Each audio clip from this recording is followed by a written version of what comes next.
Awal tahun 2022, Indonesia telah menapaki puncak tertinggi penyebaran COVID-19. Penambahan kasus sebanyak 64.718 terjadi pada 16 Februari lalu yang disebabkan varian Omikron.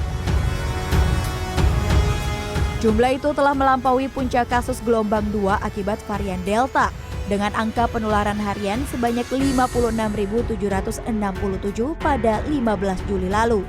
Selanjutnya, perlahan-lahan tren penurunan kasus COVID-19 mulai terjadi sejak pertengahan April dengan kasus harian yang dilaporkan di bawah 1.000 kasus.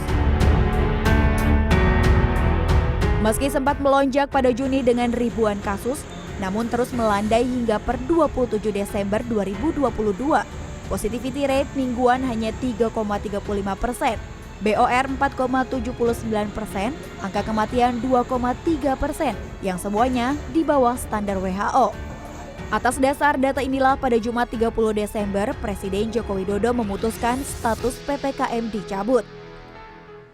Maka pada hari ini, pemerintah memutuskan untuk mencabut PPKM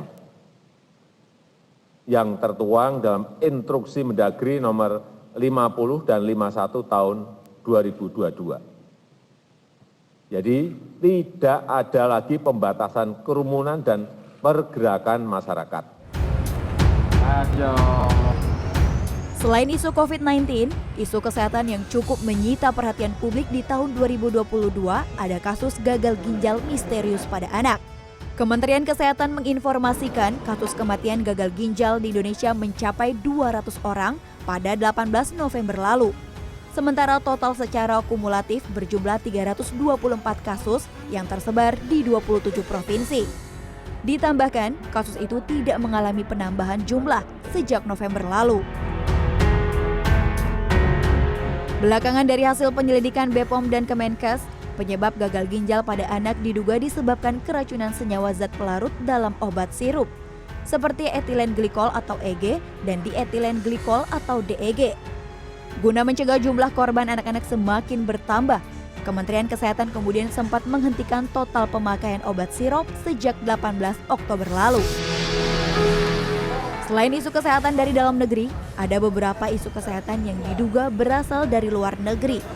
Pada 5 April lalu, Organisasi Kesehatan Dunia menerima laporan dari Inggris Raya adanya kasus hepatitis akut yang tidak diketahui etiologinya.